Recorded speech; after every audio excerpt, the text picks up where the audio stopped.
Welcome back. आगाज में आपको बताएं कि लाहौर हाई कोर्ट में हमजा शहबाज को ओहदे से हटाने की दरख्वास्तों पर समाअत हुई। अदालत ने कहा कि मुनहरिफ रुकन की सज़ा तो आइन में तय है, जिसको वोट दिया गया उसके हवाले से कोई सज़ा मुतय्यन नहीं। सुप्रीम कोर्ट का मुकम्मल फैसला नहीं आया, सिर्फ इतना कहा गया कि वोट शुमार ना किया जाए। सवाल ये है कि आइन में वोट लेने वाले को क्या सज़ा है। इस पर पीटीआई के वकील ने कहा दोनों की सज़ा एक ही है, जिस पर अदालत ने कहा इसकी तशरीह की ज़रूरत है। इस वक्त कानून के मुताबिक इंतखाब हो गया था, उस कानून की तशरीह बाद में आई। क्या उस अमल को जो मुकम्मल हो गया उसे ख़त्म कर दिया जाएगा? इस पर पीटीआई के वकील ने कहा जी, तशरीह के बाद वो अमल ख़त्म हो जाएगा। इस हवाले से फ़ैसले मौजूद हैं, मैं इसमें अदालत की मुआवनत करूँगा। दीगर फ़ैसलों की तरह अदालत ने जजेस को भी अपने फ़ैसले से घर भेज दिया था। पीटीआई के महमूद रशीद ने मौक़िफ़ इख्तियार किया कि सुप्रीम कोर्ट की जानिब से आइन के आर्टिकल 63A की तशरीह के बाद हमजा शहबाज वज़ीर आला नहीं रहे। उन्हें बतौर वज़ीर आला काम से रोककर उनकी कामयाबी का नोटिफिकेशन कल अदम करार दिया जाए। हमजा शहबाज ने अपने वकील खालिद इसहाक के ज़रिए 16 सफ़ात पर मुश्तमिल तहरीरी जवाब जमा कराया। हमजा शहबाज का कहना है कि वज़ीर आला पंजाब का इलेक्शन 63A की तशरीह से कबल हुआ। सुप्रीम कोर्ट की तशरीह का वज़ीर आला के इलेक्शन पर कोई असर नहीं पड़ेगा, इसलिए तमाम दरख्वास्तें जुर्माने के साथ खारिज की जाएँ।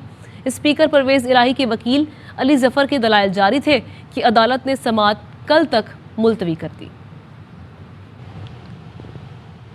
और चेयरमैन पीटीआई इमरान खान की जानिब से ट्वीट किया गया है। वो लिखते हैं कि 26 मई को 1 बजे से सुबह 8 बजे तक मैंने कंटेनर से जो कुछ देखा उससे साबित हो गया कि बैरूनी साजिश के ज़रिए इम्पोर्टेड हुकूमत मुसल्लत की गई है।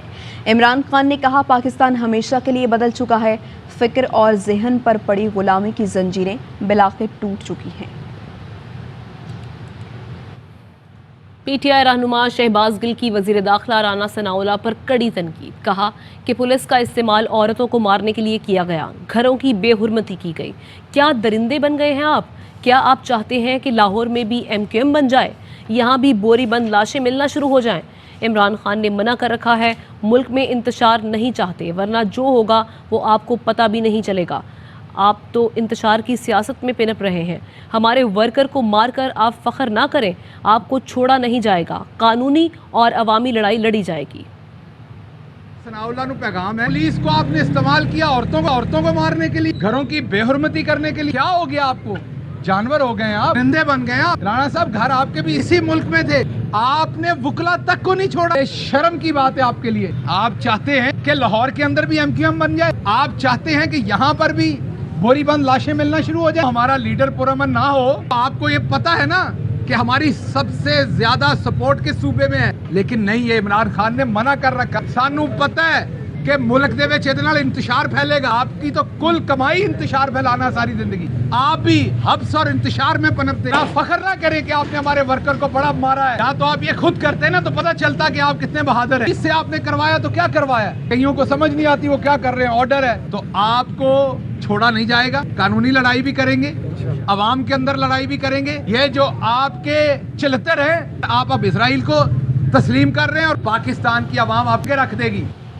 पीटीआई रहनुमा फवाद चौधरी कहते हैं पीपल्स पार्टी से इत्तेहाद करना होता तो बहुत पहले कर चुके होते। खान साहब कह चुके हैं करप्शन की अलामत से इत्तेहाद करने से बेहतर है अपोजिशन में बैठ जाएं। ARY न्यूज़ से गुफ्तगू में फवाद चौधरी ने यह भी कहा रियासत को सोचना होगा एक कौमी जमात को इस हद तक दीवार से लगा दिया जाए कि वो एहतजाज से पहले अस्करी विंग बनाने का सोचने लगे। खान साहब को ये था कि अगर हम पीपल्स पार्टी से रब्ता करें तो मुझे उन्होंने कहा था कि अगर पीपल्स पार्टी की वोट लेके हुकूमत करनी है तो फिर इससे अच्छा है हम अपोजिशन में बैठ जाएं। पीपल्स पार्टी जो है उसकी जो जरदारी है वो तो पाकिस्तान में एपिटॉम है करप्शन की और सिंबल है करप्शन। उनकी मदद लेके करनी है हुकूमत तो फिर उससे अच्छा है हम अपोजिशन में बैठ जाएं। ये खान साहब ने मुझे कहा था। अगर उनके व्यूज ये थे तो फिर बाकी तो वीडियो वगैरह ऑडियो वगैरह तो रिलेवेंट है। हम तो एक नेशनल पार्टी हैं। तो रियासत के सोचने का काम है कि क्या मेन स्ट्रीम पॉलिटिकल पार्टीज को इस हद तक आप पीछे दीवार से लगा दें कि वो सोचना शुरू करें कि नहीं एहतजाज से पहले हमें अपने मिलिटेंट विंग बनाने पड़ेंगे, हमें जो पुलिस से लड़ेंगे। पीटीआई रहनुमा शाह महमूद कुरैशी से उस्मान बुज़दार और उमर सरफराज चीमा की मुलाकात में पंजाब में नून लीग की गुंडागर्दी और लाकानूनियत समेत सियासी सूरत हाल पर तबादला ख्याल किया गया। शाह महमूद कुरैशी ने कहा कि पंजाब में धौंस और ज़बरदस्ती की बुनियाद पर गैर आइनी वज़ीर आला मुसल्लत है। पीटीआई गैर आइनी इक़दाम के खिलाफ अदालत से रुजू कर रही है। हमजा शहबाज और नून लीग की एमा पर पुलिस के गुलू बटों ने मार्च के शुरका पर तशद्दुद किया, जिसकी जितनी मजम्मत की जाए कम है। पूरी कौम इम्पोर्टेड हुकूमत को मुस्तरद कर चुकी है। पेट्रोल बिजली कीमतों में इजाफे ने महंगाई की चक्की में पिसी कौम की कमर तोड़ दी है। वज़ीर आला सिंध मुराद अली शाह कहते हैं कि दोनों में से किसी एक ने भी तरदीद नहीं की, इसलिए ऑडियो को दुरुस्त समझता हूँ। इमरान खान खुद कलमा पढ़कर कह दें कि उन्होंने ये बात नहीं की तो कौन यकीन नहीं करेगा। एहतसाब अदालत इस्लामाबाद के बाहर मीडिया से गुफ्तगू में ये भी कहा, सुप्रीम कोर्ट इमरान खान को अपना कांधा इस्तेमाल नहीं करने देगी। उसको दुरुस्ती समझूंगा। मैं जरदारी साहब ने उसको डिनाई किया, ना इमरान खान ने किया। मैं तो शाह महमूद साहब ने मैंने सुना है कि कहा है इमरान खान खुद कह दें तो वो कलमा पढ़ के कह दें तो कौन फिर क्वेश्चन करेगा। 15-16 लोग कराची से चल के आते हैं, हिसाब लगा लें कि एक शख्स का कितना खर्च होता है। ये सब मिला के हम टोटल करेंगे और ये एम्प्लॉयज़ नैब से लेंगे ये पैसे। जज साहिबान ने कहा है कि मेलाफाइडी इंटेंशन से यानी बदनीयती से केस बना था। नैब के अफसरान जो इसमें मुलविस हैं 5 साल की सज़ा हो सकती है और फाइन भी हो सकता है। अमन व अमान की सूरत हाल ख़राब करने के लिए अगर कोई शख्स कहे जी मैं कोर्ट का कंधा इस्तेमाल करूँगा तो ये गैर मुनासिब है और कोर्ट को ऐसी चीज़ों को मेरा नहीं ख्याल एंटरटेन करना चाहिए। खबरों का सिलसिला आगे बढ़ाएं। आपको बताएं कि बलूचिस्तान के बल्दियाती इंतखाबात के बाद नताइज आने का सिलसिला जारी है। इस वक्त के गैर हतमी गैर सरकारी नताइज के मुताबिक अब तक 1145 नशिस्तें आज़ाद उम्मीदवार जीत चुके हैं, जबकि जमीयत उलमा इस्लाम फ़े 132 कामयाब नुमाइंदे हुए हैं, जबकि सूबे की हुक्मरान जमात बलूचिस्तान अवामी पार्टी ने 72 नशिस्तें हासिल की हैं और पख्तूनख्वा मैप के 65 उम्मीदवार कामयाब हुए हैं। नेशनल पार्टी 38 और पीपल्स पार्टी 35 नशिस्तों पर कामयाब हुई है। BNP मैंगल ने 20, तहरीक इंसाफ 10 और नून लीग ने 6 नशिस्तें हासिल की हैं। ज़िला गवादर के 157 इंतखाबी हलकों में से मौलाना अब्दुल कादिर मामा के हक़ में 2 तहरीक पैनल ने 60 नशिस्तें जीत कर अपने नाम कर ली हैं। आज़ाद उम्मीदवार 56, BNP मैंगल 30, नेशनल पार्टी 7 और JUI फ़े को 1-1 नशिस्त मिली है। उधर सिंध हाई कोर्ट में निम्रा काज़मी केस की समाअत हुई। निम्रा काज़मी ने कहा, मैं 10वीं क्लास में हूँ, पढ़ाई की वजह से मेरी उम्र कम लिखवाई गई, मेरा टेस्ट कराया जाए। अदालत ने निम्रा काज़मी को शेल्टर होम भेजने का हुक्म देते हुए कहा, टेस्ट में आपकी उम्र 18 साल हुई तो शौहर के साथ जाने देंगे। सिंध में कानून है कि 18 साल से कम उम्र लड़की शादी नहीं कर सकती। सिंध हाई कोर्ट में दुआ ज़हरा की बाजियाबी से मुतालिक दरख्वास्त की समाअत हुई। असगर उमर से जानते हैं कि समाअत में क्या हुआ। जी असगर। आज दुआ ज़हरा के केस में एक पेशरफ्त हुई है, लेकिन ये बड़ी अजीब है कि पुलिस ने हुकूमत सिंध की जानिब से बताया गया कि DIG हज़ारा जो हैं उनको यहाँ तलब करके बताया जाए, क्योंकि वो उनका शायद ताउन नहीं है। इस बात को खुलकर यहाँ पर सूबाई वजीर शहला रज़ा यूँ ही थी, उनका कहना था कि DIG मानसहरा और DIG हज़ारा जो है वो ये रुकावट पेश कर रहे हैं और अगर उन्होंने ये बच्चों को जल्द पेश ना किया तो हम इसे सख्त रिएक्शन देंगे। इसके साथ साथ अदालत में पुलिस की कारकर्दगी पर अदालत ने इंतहाई अदम इत्मीनान का इजहार किया। इनका कहना था कि सिंध पुलिस कोई कार्रवाई नहीं कर रही है, जबकि एडवोकेट जनरल से वो कोशिश कर रहे थे कि ये KPK की पुलिस के ऊपर जिम्मेदारी डाली जाए, लेकिन अदालत का ये कहना था कि आपके पास मौका है कि आप वफाकी सेक्रेटरी दाखिला से ये बात कर सकते हैं, लेकिन आपकी एफर्ट्स में मुकम्मल नहीं होती हैं और IG को हम शोकाज भी जारी कर सकते हैं और कुछ देर बाद हो सकता है कि हम ये तहरीरी ऑर्डर जारी कर दिया जाए, क्योंकि सिंध पुलिस की कोशिशें यहाँ से लड़की गई है, लेकिन ये अभी तक तमाम कोशिशें नहीं की गई हैं। लेकिन सिंध पुलिस कोशिश कर रही है कि तमाम तर मलबा जो है वो KPK पे डाल दिया जाए। उनका कहना था कि हम जब छापा मारते हैं, जब हमारी टीमें जाती हैं तो वो इतला लीक हो जाती है और 15-20 मिनट पहले ही दुआ ज़हरा को कहीं और शिफ्ट कर दिया जाता है, लेकिन अदालत ने उनसे कहा है कि 2 जून को लड़की को कोशिश करने के अदालत में पेश कर दिया जाए। ठीक है, शुक्रिया आपका सर। और IG सिंध डॉक्टर कामरान फजल कहते हैं, दुआ ज़हरा के मामले में कुछ रुकावटें हैं, 3-4 सूबों में छापे मारे, कुछ तहकीकाती मामलात हैं, तफसीलात नहीं बता सकते। एक बच्ची तो रिकवर होगी, उन्होंने पेश कर दी है निम्रा। अब दूसरी के लिए थोड़ा टाइम दिया मैं, ठीक है। तो पुश करते हैं हम एयरपोर्ट और ज़्यादा बढ़ा सर इरिगेशन के मामला थोड़ा ना पूछे रुकावट ज़ाहिर है हम तो हर जगह रेड्स कर रहे हैं 3-4 सूबों में कर रहे हैं तो जो रुकावट है वो इन्वेस्टिगेशन का हिस्सा है वो आपको बताएंगे फिर प्रॉब्लम होगा सर ये प्रेशर और लो प्रेशर ही हमारी ड्यूटी है। वापस आएंगे ब्रेक के बाद।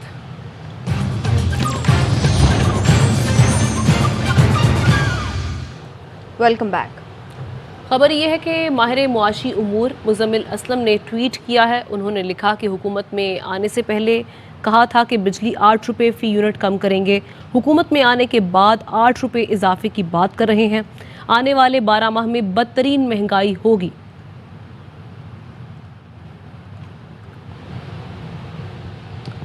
चौबीस घंटों में 15 घंटे बिजली गायब रहती है। कहीं पूरे दिन में सिर्फ 2 घंटे बिजली आती है। लोड शेडिंग से परेशान आवाम की दुहाई। जब से हुकूमत आई है बिजली की लोड शेडिंग ज़्यादा हो गई है। इमरान खान की रट लगा कर रखते थे मगर जब से खुद हुकूमत में आए हैं बिजली गायब रहने लगी है। बाहर बैठते हैं रात के टाइम, दिन को भी बाहर होते हैं, रात को भी बाहर। इलेक्ट्रिक का पता नहीं कोई भी, न बिजली है, न गैस है, न पानी है। हमारे पाकिस्तान में कोई भी सहूलत नहीं मौजूद है। आधा घंटा लाइट आ रही है, 4-4 घंटे लाइट जा रही है। जब से हुकूमत आई है तो ये पहले से ज्यादा लोड शेडिंग हो गई है। बोल रहा था इमरान खान मुफ्त में अभी उसको भी भगाया और शहबाज शरीफ को लाया मगर अभी भी बिजली गायब है। 15 घंटे तकरीबन लाइट बंद है 24 घंटे के अंदर, और लाइट के झटके बहुत है। 10 से 12 घंटे लोड शेडिंग हो रही है। बच्चों को बहुत तकलीफ होती है। लोड शेडिंग के हवाले से यार बहुत ज्यादा प्रॉब्लम। कुछ ख्याल करें, बिजली को कम से कम ठीक कर दें। एक ही सहूलत हमको दे दें, यही दे दें, बाकी तो हम बर्दाश्त कर ही रहे हैं। कारोबार तो बिल्कुल तबाह हो गई, बिल्कुल मुकम्मल तौर पर तबाह हो गई। सुबह से लाके शाम तक मेरा 1 घंटे या 2 घंटे आती है बिजली, बिल्कुल मुकम्मल तौर पर शेडिंग हो रही है। दुकानदार परेशान है, किसी को कस्टमर आता है लाइट नहीं है, बिजली में बाहर चले जाता है। और पाकिस्तानी वफ्द का दौरा इसराइल बिल्ली थैले से बाहर आ गई। इमरान खान की हुकूमत गिराते ही इसराइल को तस्लीम करने की तैयारियां। इसराइली सदर ने पाकिस्तानी वफ्द से मुलाकात की तस्दीक कर दी। कहा अमरीका में मुकीम 2 पाकिस्तानियों से मुलाकात खुशाइंद रही। पाकिस्तानी वफ्द को इसराइली हुकाम से मुलाकात की इजाज़त किसने दी? मुलाकात किसकी इमा पर हुई? मकासद क्या थे? सवाल उठ गए। PTI रहनुमाओं का शदीद रद्द-ए-अमल। कहा साजिश के तहत पाकिस्तान में इम्पोर्टेड हुकूमत लॉन्च की गई है। इसका मकसद बैरूनी आकाओं की गुलामी है। इम्पोर्टेड हुकूमत अब इसराइल को भी तस्लीम करने जा रही है। पहली बार वफ्द इसराइल गया है। चेयरमैन PTI इमरान खान ने कहा है PTV का तनख्वाहदार शख्स भी वफ्द में शामिल था। इम्पोर्टेड हुकूमत वो सब करेगी जो अमेरिका कहेगा। कि हिंदुस्तान से कश्मीरियों के खून का भी सौदा करेंगे। ये गैरतमंद कौम को अमेरिका का गुलाम बनाना चाहते हैं। इसराइल को भी ये तस्लीम करने जा रहे हैं। पाकिस्तानी डेलीगेशन इसराइल गया, पहली दफा इसराइल गया। उसमें एक पाकिस्तान टेलीविजन में काम करने वाला तनख्वाहदार वो भी शामिल है। जब अमेरिकनों के गुलाम ऊपर बैठ जाएंगे, हर वो काम करेंगे जो अमेरिका से हुक्म आएगा। रूस से सस्ता तेल भी नहीं लेने देंगे। IMF के कहने पे कीमतें भी बढ़ाएंगे। हिंदुस्तान से ये समझौता करेंगे कश्मीरियों के खून के ऊपर। ये वो लोग हैं जो 22 करोड़ गैरतमंद कौम को एक गुलाम बनाने जा रही है। पाकिस्तानी वफ्द के मुबैना दौरा इसराइल पर तर्जुमान दफ्तर खारजा ने अपने बयान में कहा है कि पाकिस्तान के किसी वफ्द के दौरा इसराइल के तस्वर को मुस्तरद करते हैं। दौरे का एहतमाम एक गैर मुल्की NGO ने किया था जो पाकिस्तान में मुकीम नहीं। मसला फ़लस्तीन पर पाकिस्तान का मौक़िफ़ वाज़े और गैर मुबहिम है। तर्जुमान दफ्तर खारजा का कहना था कि हमारी पॉलिसी में कोई ऐसी तब्दीली नहीं आई जिस पर मुकम्मल कौमी इत्तफ़ाक़ राय हो। पाकिस्तान फ़लस्तीनी अवाम के नाकाबिल तनसीख हक़ खुद इरादियत की मुस्तकिल हिमायत करता है। फ़लस्तीनी रियासत का क़याम दारुल हुकूमत अल-कुद्स शरीफ खित्ते में देरपा अमन के लिए नागुज़ीर है। आपको अहम खबर दें कि ज़करिया एक्सप्रेस में 2 रोज़ कबल खातून से ट्रेन अमले की इज्तमाई मुबैना ज़्यादती। कराची की खातून को दौरान सफ़र टिकट चेकर इंचार्ज ने मुबैना ज़्यादती का निशाना बनाया था। सीट तब्दीली का बहाना बनाकर AC कंपार्टमेंट में तब्दीली मुबैना ज़्यादती का निशाना बनाया गया। मुल्ज़िमान के खिलाफ रेलवे पुलिस मुल्तान को भी शिकायत दर्ज कराई गई थी। थाना रेलवे पुलिस कराची सिटी ने मुल्ज़िमान के खिलाफ मुकदमा दर्ज कर लिया है। बात करेंगे, ताहिर खान हमारे साथ मौजूद हैं। बताइए ताहिर खान इस मुतालिक। जी बिल्कुल, ये कराची की जो रिहायशी खातून है वो मुल्तान के साथ मुजफ्फरगढ़ आई थी और यहाँ से वापस जिक्रिया एक्सप्रेस में वो वापस कराची गई थी, जिनको रास्ते में सीट बदलने के बहाने से जिक्रिया एक्सप्रेस के अमले ने कहा कि वो एसी कंपार्टमेंट में चली जाएं और वहाँ पर उनके साथ जो है वो मेहनत जाती का उनको निशाना बनाया गया। बारी बारी 3 अफराद ने उनसे जो है वो इज्तिमाई ज्यादती की है, जिसकी जो शिकायत थी वो मुल्तान रेलवे पुलिस के बाद कराची पुलिस रेलवे पुलिस को भी करवाई गई, जिसका बाकायदा मुकदमा दर्ज कर लिया गया है। मुल्जमान ताहाल गिरफ्तार नहीं हो सके हैं। जी ठीक है, ताहिर खान हमारे साथ मौजूद है, नुमाइंदा मुल्तान इस मुतालिक आगाह कर रहे थे। मज़र इकबाल हमारे साथ मौजूद है। मज़र, रेलवे इंतज़ामिया का क्या मौक़िफ़ सामने आया है इस पर? जी बिल्कुल, आईजी रेलवे पुलिस ने इस वाक़या का नोटिस लिया है कि ट्रेन में 2 रोज़ कबल जो खतून मुसाफिर के साथ ज्यादती हुई है और उन्होंने मुल्जमान की जल्द गिरफ्तारी का हुक्म दिया है। ये असल में एक जो मुल्तान से कराची जाने वाली ट्रेन है, ये निजी कंपनी के आजकल हवाले की हुई है, तो वहाँ पर तमाम इंतजाम जो टिकट चेकर्स और उनके दूसरा अमला वो निजी कंपनी का है। तो जो टिकट चेकर्स हैं आकब, जाहद और कुछ नामालूम, उनके खिलाफ रेलवे पुलिस ने कराची में मुकदमा दर्ज कर लिया है और आईजी रेलवे का फैसल शाहकार का कहना है कि मुल्जमान को जल्द से जल्द गिरफ्तार करके कैफरे किरदार तक पहुँचाया जाए और ज्यादती जैसे घिनौने जराइम के मुल्जमान को नहीं छोड़ा जाएगा। तो आज जो आईजी रेलवे हैं उन्होंने मुल्जमान की फौरी गिरफ्तारी और उनको कैफे किरदार तक पहुंचाने के अहकाम जारी किए हैं। उनके खिलाफ मुकदमा दर्ज हो चुका है। ताहम जी ठीक है, मज़र इकबाल हमें इस मुतालिक आगाह कर रहे हैं कि गिरफ्तारी के अहकामात भी जारी कर दिए गए हैं आईजी की जानिब से, जबकि मुकदमात दर्ज कर लिए गए हैं और ये जो मुल्ज़िमान हैं इनको हिदायत दी गई हैं लोगों को कि इनको मुल्ज़िमान को गिरफ़्तार किया जाए। 2 रोज़ कबल ये वाक़या पेश आया था जिक्रिया एक्सप्रेस में, जहाँ पर खातून से ट्रेन अमले ने ज़्यादती की थी, मुबैना ज़्यादती का निशाना बनाया था, सीट तब्दीली का बहाना बनाकर इस खातून को ज़्यादती का निशाना बनाया गया था। वक्त हुआ है ब्रेक का। इस्लामाबाद हाई कोर्ट में सहाफ़ियों को हरासा करने से मुतालिक केस की समाअत हुई। अदालत ने अरशद शरीफ, समी इब्राहिम, मोहित पीरज़ादा और इमरान रियाज खान को आइंदा समाअत तक किसी को भी गिरफ्तार करने से रोक दिया है। सहाफ़ी तंजीमों को तहरीरी बयान जमा कराने का हुक्म भी दे दिया। समाअत इस्लामाबाद हाई कोर्ट के चीफ जस्टिस अतर मिनल्ला ने की। चीफ जस्टिस ने रिमार्क्स दिए कि क्या बात है, सियासी जमातें इक़्तिदार में आकर सब कुछ भूल जाती हैं। बलोच स्टूडेंट्स को डंडे मारे गए, किसी को कुछ नहीं मालूम, सब इक़्तिदार की जंग लड़ रहे हैं। इस्लामाबाद से एक सहाफ़ी को दिन दिहाड़े उठा लिया गया था, मगर अभी तक किसी को उठाने वालों का सुराग नहीं मिला। चीफ जस्टिस ने कहा कि सियासी जमातों के लीडर आपस की लड़ाई में मसरूफ़ हैं, जबकि पाकिस्तान के मसाइल कुछ और हैं। फैसल चौधरी एडवोकेट ने अदालत को बताया कि मौजूदा हुकूमत ने सहाफ़ियों और ARY न्यूज़ के ख़िलाफ़ इंतकामी कार्रवाई शुरू कर दी है। सहाफ़ी अफजल भट्ट ने कहा हुकूमत ने नया हरबा ढूंढ लिया है, सहाफ़ियों के मसले पर कमीशन वक्त की ज़रूरत है। मज़ीद समाअत 3 जून तक के लिए मुलतवी कर दी गई। वज़ीर इत्तलात कौन, मरियम औरंगज़ेब या मरियम नवाज़?